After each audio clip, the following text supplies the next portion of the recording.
people don't have the foundations of health in our diet or in our social connections that are very healthy right now.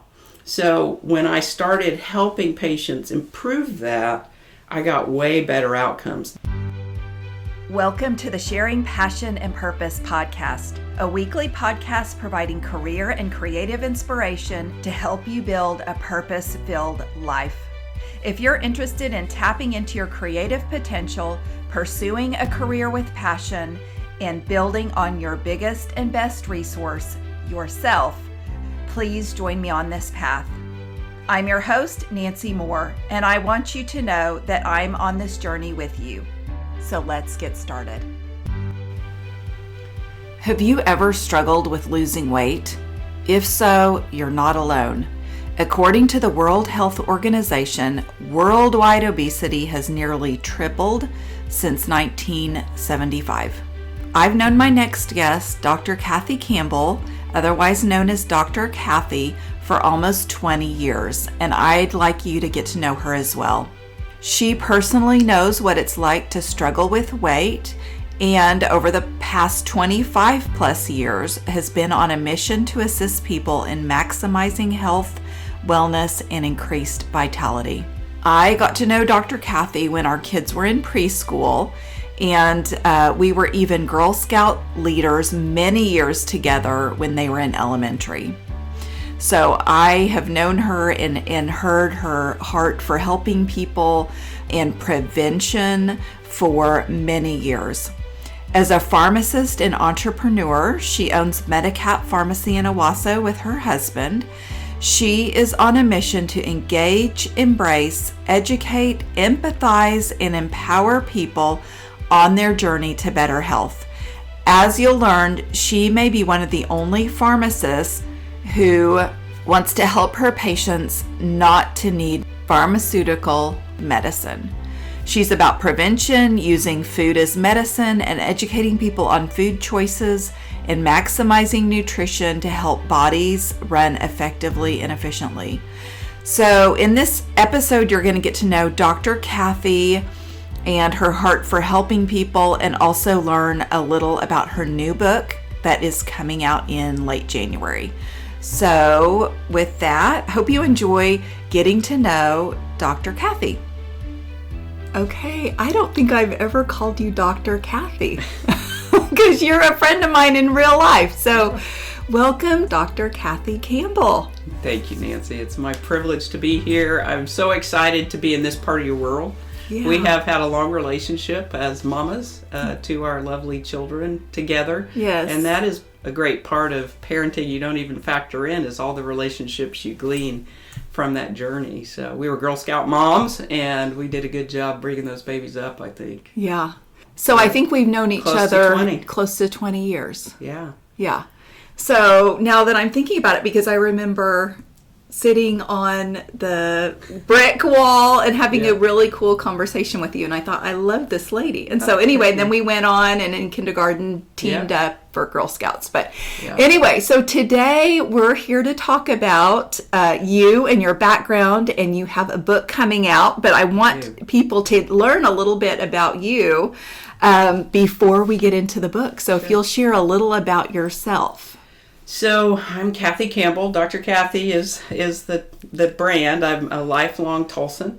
I've been in Tulsa my whole life. Was born at 31st Madison, was basically where I started. Went to Edison, then went to OU, and I've always had a talent and an interest in science.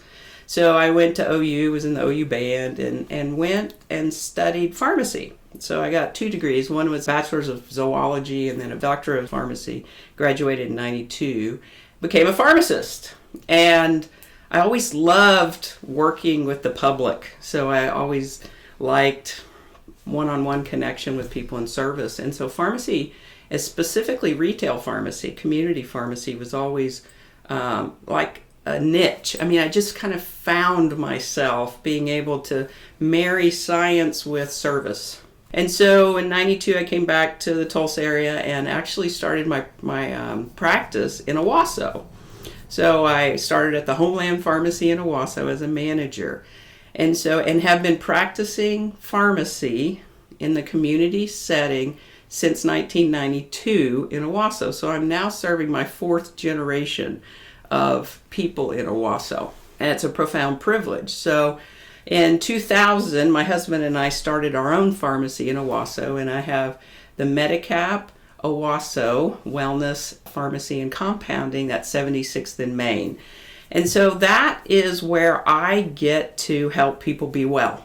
I have a love, but also a talent around science and reading science and then translating it into people who don't understand science in a way that it can impact the quality and the expression of their life and health. I'm also a mom. Like I said, I've got 2 great daughters, Emma and Abby, young adults, and Emma is now married to Bradley. And so I've got a new in-love son-in-law. And then my lovely husband, Royce, who you know well. Yes. We've been married 25 years. And he is just, I don't think anybody advocates and supports me like that guy. He is just really a stalwart. And even when I probably don't deserve it, he's right there just saying, what do you need, Kath? Yeah. And so that's brilliant too. That's lucky. That's a great partnership. It is. Yeah. It is. And there's a lot of putting up with and being put up with for 25 years. And we both deserve acknowledgement for that at least. Yeah, 25. Yeah, congratulations on 25 years. That's great. It is great. Yeah. So one of the things that I think is fascinating about you is your heart for helping people. And you actually are a pharmacist who doesn't want to prescribe medication. Yeah, I mean, I'm the expert with medication, and I'm not opposed to the use of medication, but I just don't want people to need it. And I think medicine we've kind of been groomed to think that health is in the pill bottle and at the doctor's office, when in reality, health is before that. Mm-hmm. Health is not needing medication. So fundamentally, I've kind of learned over my life a little bit of what I'm about and what I want. And what I want is you to have a great life. And I know health is part of that. Now, then you have to kind of figure out, well, what is health? And to me, health is vitality. It's having that spirit, that living. And to have vitality, you've got to be able to participate in what you want in life. And participation is a product of normal function. Like, you got to be able to function. So to me, health is function. So I use whatever skills I can acquire to facilitate that for my patients. And when you have 4 generations of people, that's a lot of relationships. Mm-hmm. I don't want that call that I've got cancer. So I also know that I have a talent for solving problems. I'm an aggressive problem solver. So in my little world, I solve problems people don't even know they need solved, like cardiovascular disease, like stroke, like diabetes, like dementia. I'm going to start preventing dementia for my patients 10 years before they need it. Why? Because we know when they get there, it's 10 years too late. So I'm an aggressive problem solver, and I use my skills with science and communication. And in my pharmacy, I've got a unique platform to facilitate that. I mean, sometimes it's a brace, and sometimes it's a compound where I customize chemistries. Sometimes it's a medication that's being dispensed.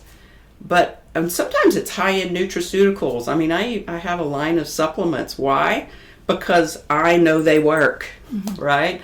I have a line of foods, Dr. Kathy Nourish, which is spices and salts. Why? Because I know vegetables are part of being well, and if I can facilitate that, I'll do that.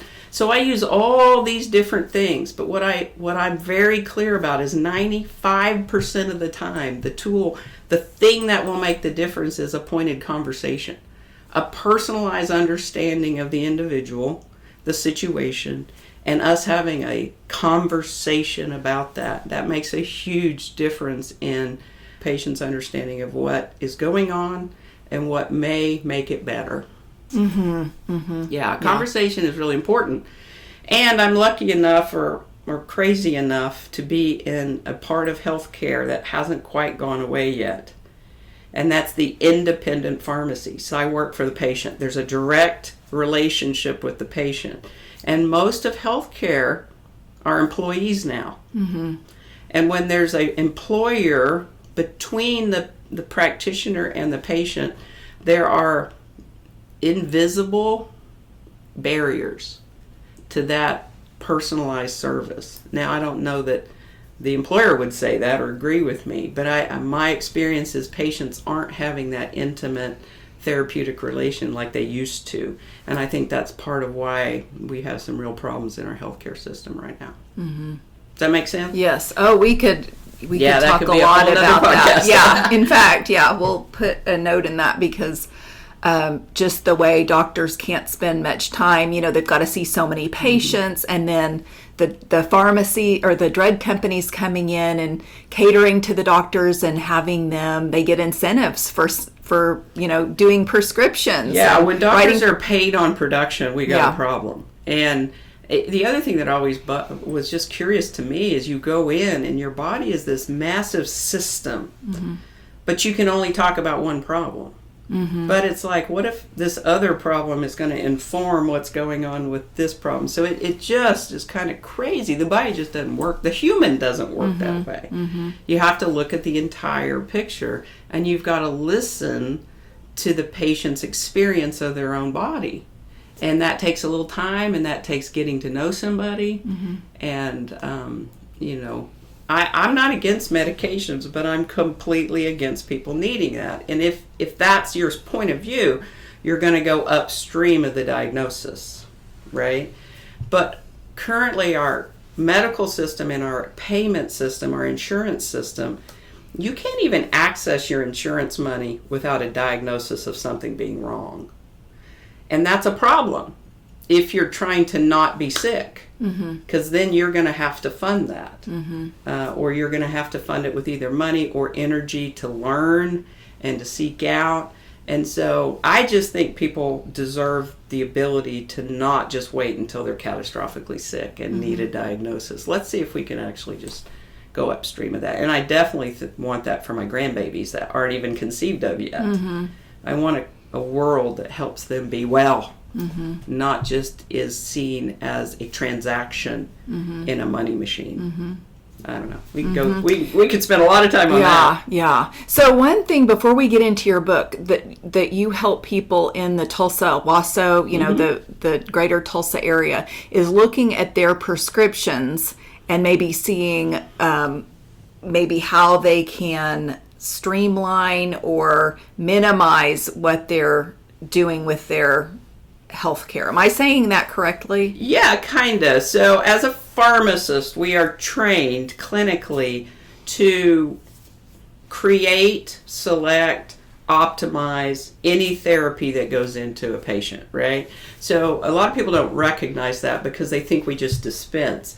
But we're really trained. The doctor does the diagnosing, and then he comes to a pharmacist and says, what's the best therapy? Because the pharmacist has the biggest breadth of understanding around the therapy. So in a hospital, this happens a lot where the doctor says, what do we have? What should we use given this pay? And the pharmacist does the assessment. And then we've got to figure out how to get it into somebody.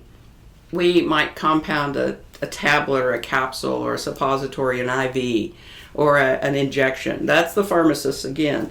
And then we get it into the patient. So often in the community setting, I got to figure out how to get it paid for. I got to figure out where to acquire it. And then we dispense it. But then there's this other piece. You have to communicate to the patient what it's about. And there's this almost buy-in or belief or connection to have the patient understand what the therapy does so that they take it and we get the best outcome. Okay? So the pharmacist is about understanding and optimizing this chemistry outcome, right? Well, I've done that, but then I started factoring other chemistries in because I see these medicines not working. And then I'd see the doctors just give more and more and more and more. And I'm like, what are we missing here? And really what we're doing in pharmacy and medicine is changing metabolism or changing some part in the body.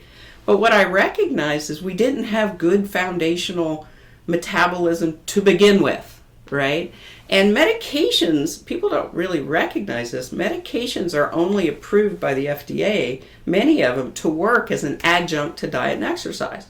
And I started looking at that, and I've had a lifelong journey with my own weight. So I've been studying the biochemistry of weight and the components of that personally for 50 years. So I've had morbid obesity, and I have multiple generations of that. You know, when you have a 350-pound grandfather in the Great Depression, that's not about food. There is something else going on. So I've been studying all that personally. But then I'd look at my patients, they'd be on this drug and it wasn't working. But I would talk about diet, I would help them with diet, or I'd look at the vitamin or the nutrients that they may be missing, and I would supplement that in my counseling, trying to get the best outcome. And it works.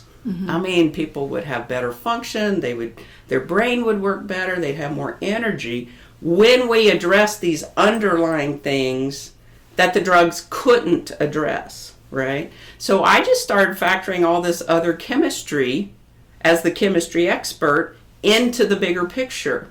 And the other thing people don't realize is these medications are only studied and approved singly, okay, one at a time. None of them are studied with multiple drugs on board, like 5 or 6 drugs. None of them. And none of them are studied in you, like the individual. So really, if we do medicine right, it's very personalized because every person is different, right? And again, none of these drugs are approved by the FDA in combination with each other. That's all an experiment your doctor's doing. And like I said, people don't have the foundations of health in our diet or in our social connections that are very healthy right now.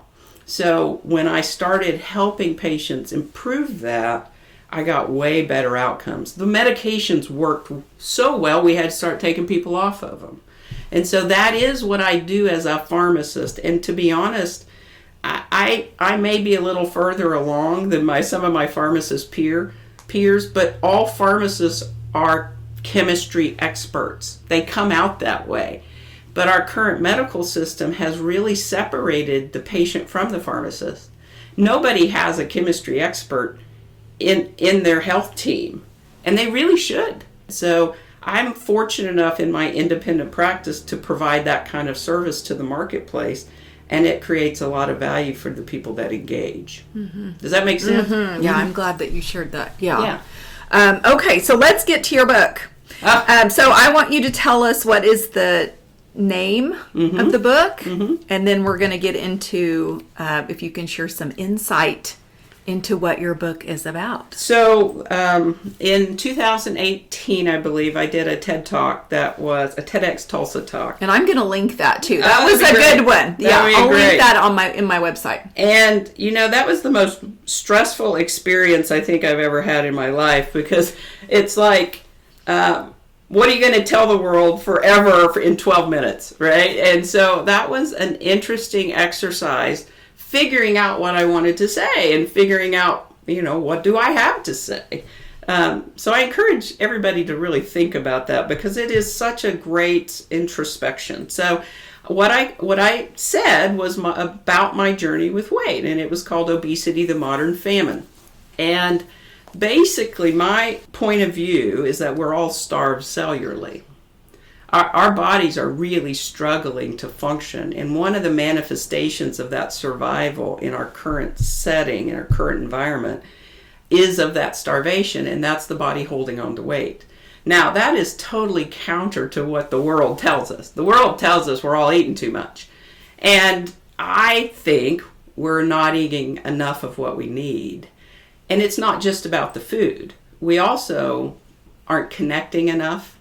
We don't have enough social connection. And I say this as a pharmacist and as a chemistry expert. The most powerful chemistries we have to facilitate health are first, love and connection, and second, food. And we're profoundly deficient in that. And the book is teasing out what those famines are, And believe it or not, I've got like 24 famines that we are, because of our modern environment, we just are starved in these chemistries. And hopefully when people see that, they will see exercises and practices to, what can I do to have more of that in my physical well-being and in my life, such that my body manifests a different outcome. I think we are currently had a environmental shift for the human that is profoundly damaging. And a lot of the chronic illness and a lot of the obesity is an appropriate response to this catastrophic environmental shift. So if your body is surviving an environment and the manifestation is weight, what can we do to alter the environment to help the body function? Mm-hmm. So the book is called Obesity, the Modern Famine. Discover the underlying drivers of weight and navigate your way to health. So, and that should be coming out late January of 2024. Okay. Yeah. So I like that you're saying, I know it's science-based, yes. because that's you. Yes. You like to dive in and find. Yeah, it's informed by concrete. science, for okay. sure. Okay. So then if you could explain. Well, I've got it laid out. What I would hope people would do would read it and look at their environment and their life and see where it fits. Okay. You know, are you eating a certain way? Are you getting enough vegetable and protein into your diet? Or are you doing what you've been told to do for the last 40 years and not eating anything? Like, and some of the people I coach, because I actually do a weight loss coaching, I had to call it weight loss because nobody could quite hear metabolic optimization, so I call it Dr. Kathy Weight Loss. But in fixing some of that, what I often find is people are starved. Mm-hmm. People, and I look at blood work, I'm informed by blood work, because when I'm trying to optimize therapy as part of a pharmacist, I'm looking at what the body's doing with the therapies we've got on board. So I look at blood work, and often I see low iron, I see low protein, I see low B vitamins. And why is that? Well, we don't get it in our environment, we don't get it in our diet, and then sometimes we're on medications that alter our ability to absorb it or make us even lower. The medications can actually cause you to be deficient in some of these critical chemicals, these mm-hmm. nutrients. Mm-hmm. So as a pharmacist, I'm trying to help people with all that. And so that's part of what I'm looking at. And in the book, you go through each of the famines, and there's a health strategy. So get enough of these critical nutrients, and then there's a practice. Okay, let's 7 to 10 cups of vegetables a day, or protein, or look at your shopping lists. How are you shopping? Or and each of the famine has different practices related to that. So give us an example when you say there's 24 different famines, or tell us a couple of those famines. Famine of nutrients, famine of chemistry, famine of oxygen, famine of movement, famine of connection, famine of purpose, famine of hope. Okay. Oh, you're thinking of everything. Yeah. I love that. Yeah. You are encapsulating everything. Yeah, and the whole person. The whole person. And the thing is, it's not an individual problem. This is a cultural problem. Oh, yeah, for right? Sure. This is we live in a culture that doesn't support health right now in the West. Now, a lot of people call it lifestyle, but I have a little problem with that term because I don't know about you, I don't choose my lifestyle. If I did, I'd be on a beach with a chef, right? Oh, that'd be the lifestyle. The people in North Tulsa mm-hmm. that have a 20-year decrease in life expectancy, they were born into that. Did they choose their lifestyle, right? I think that term lifestyle is a little punitive, and so I don't like it. I think it's a culture, right? And what is culture? Well, culture is kind of the water that the fish swims in, right? I also like to think of culture like a petri dish. What's the medium you're growing on, right? So whenever I start interacting with patients, one of the things we do is a cultural assessment. All right, what is going on in your life that is pushing on you such that your body is expressed this way? And often it is a lack of care. For us latchkey kids, we often just take care of everybody else, and we're a little afraid not to have everybody happy. And so those kind of internal drivers create a response. And sometimes it's at the expense of your health and well-being. And so I actually, in the bigger game, and we'll use the book to craft a culture, to really look at your life and craft a culture that produces a health you want, right? And so sometimes that's very countercultural. It's pretty countercultural to be healthy right now, right? So it would take maybe doing something crazy like cooking, or even more radical like growing your own food in the backyard, growing some vegetables. That's just crazy talk right now, right?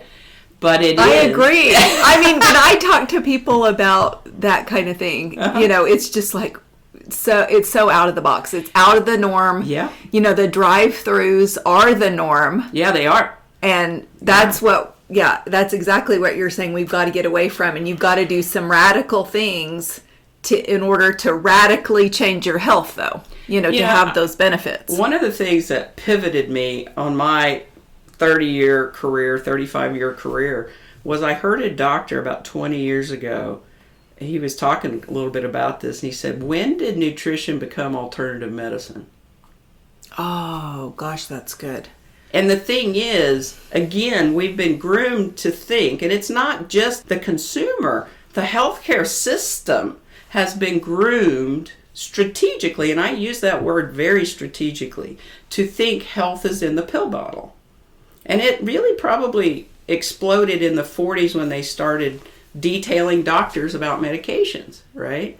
That is when it all started shifting. And again, health is not in the pill bottle. Now, we can do great things, and these are life-saving drugs. I'm not, again, opposed to them. But I don't want my grandchildren to be born needing them, right? So how do we back this train up a little bit and start really getting the foundations of health way better? And that's what I do. I mean, I help people get their foundations right. And it is very countercultural. But it really started, I think it really took off in the 80s whenever the drive-thrus, the Chrysler minivan was, my understanding, one of the first vehicles designed to eat in. And then we had from the 80s on a generation of children who have been conditioned to what humans eat is a kid's meal. Now, I don't know about you, I didn't have a kid's meal when I was growing up. I had vegetables and protein and a starch, and it was what my parents ate. It wasn't mac and cheese, nuggets and fries, burger and pizza. And so now those kids from the 80s that have been really conditioned to eat that as what human foods eat are now eating bigger portions of that.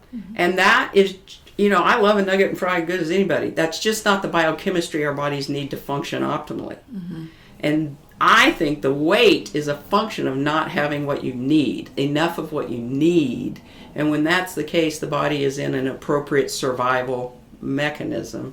And that's what I'm hoping the book will interfere, or at least get people thinking differently about. It's not the calories that count, it's the chemistry. A 100-calorie chicken breast is very different than a 100-calorie donut in the body and what it does. So to me, like I said, I'm a chemistry expert, but I don't differentiate the chemistry of basil or garlic versus the chemistry of metformin, right? I'm looking at what is the chemistry that has the body work optimally.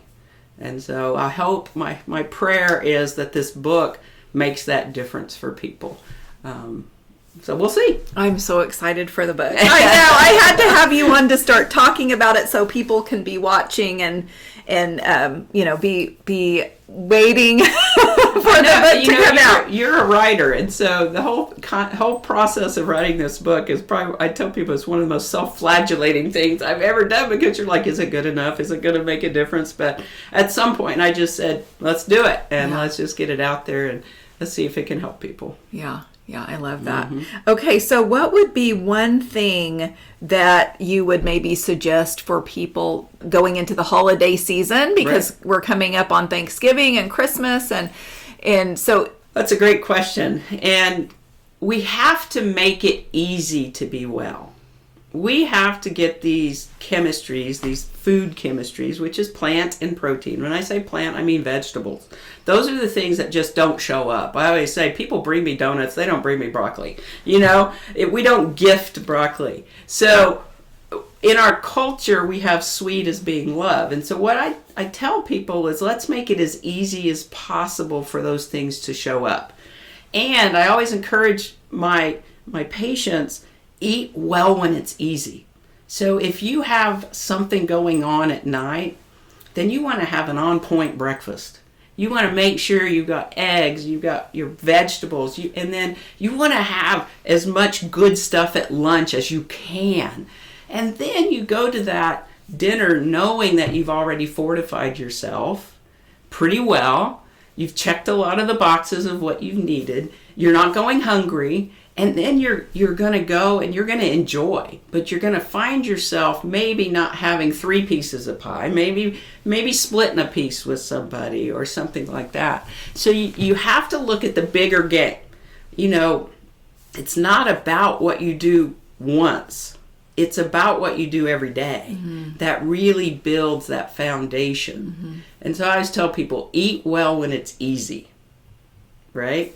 And make sure you have those good nutrients, those good foods be supporting you routinely. I have a patient that I've been coaching for 30 years as a pharmacist, and she's done the weight loss, and she comes in about every 6 months, and the last time she kind of just, okay, what do I need to think about this food? And what I said to her was, where do I get what I need? Where do I get what I need versus what do I want or just what's there? Where do I get what I need? And basically we need more plant and we need more protein. And so you go to the restaurant, you look on the menu, where do I get what I need? And so I just try to facilitate and help, with my practice and doing that. And I've got recipes. I've got a soup recipe that is just a great soup recipe. Is that in the book? Kathy? No. You're gonna have to share that. You'll have to share that with us, and then I'll post that too. Don't you feel so much better though when you eat well? Yes. It's crazy. It's just energy, focus, even with stress and just the whole thing.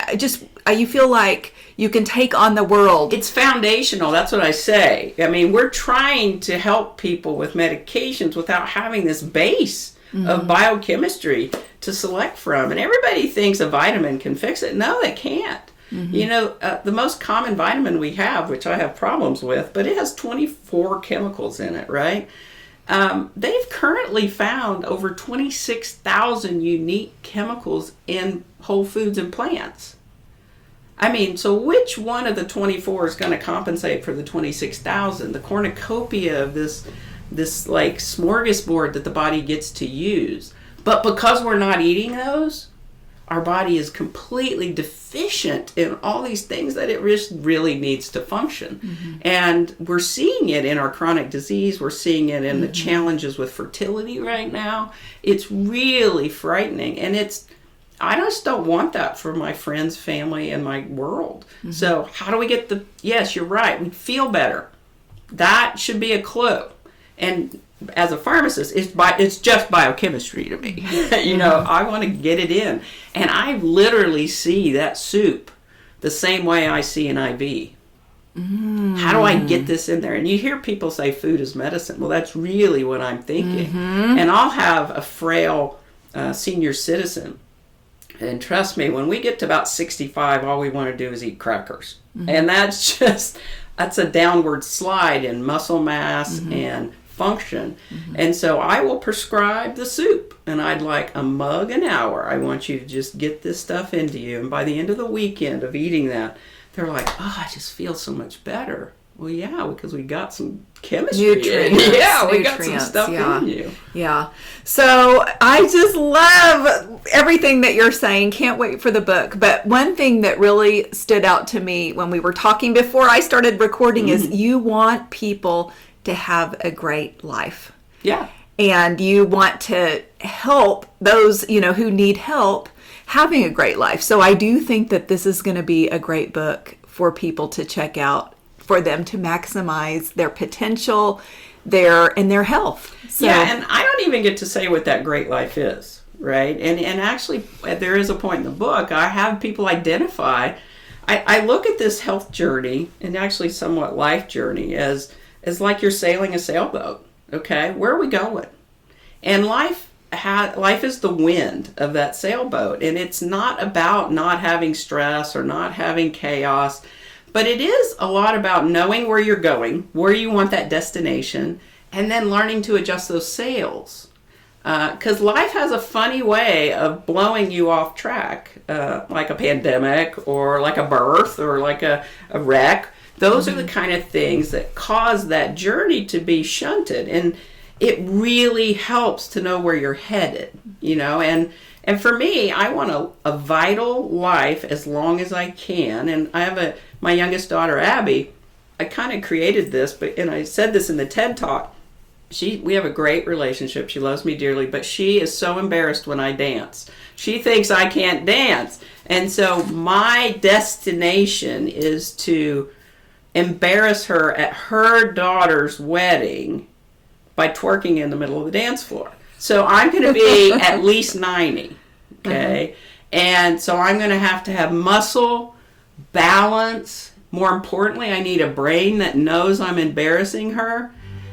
And then there's this one other thing. After I said that on the TED Talk, it really occurred to me, I've got to have Abby be healthy enough to have a baby. And she's got to meet some hairy-legged guy who's healthy enough to have a baby. And so that journey, that's my destination, but it's also informs the things I need to do today to get there. And so I encourage everybody to really think about what is it you want. I want a long and vital relationship with my family and my community. And there are things that happen that get in the way, and we've got to adjust, and we got to learn to adjust. And that's part of the book, and helping people identify what they want, what that great life looks like. And I have whatever skills I have around science or around communication or a pharmacy that I use to facilitate people having the health they want to live the life they want. Okay. I love it. Okay. I appreciate you talking to us today, and can't wait for the book, and we'll be talking more when it comes out in January. But thank you so much for sharing and giving people an idea of what's to come. So It's going to be good. So yeah, thank you for being here. My pleasure. Okay, everybody, that's a wrap on this week's episode. I want to thank you for listening to the Sharing Passion and Purpose podcast. It means the world to me, and I'd love to connect with you. Please follow me on Instagram, Facebook, and LinkedIn at Sharing Passion and Purpose, and Twitter at Passion Sharing. Also, if you like this podcast, it would mean a lot to me for you to subscribe, rate, and review it. And as always, all my show notes will be available on my website, sharingpassionandpurpose.com.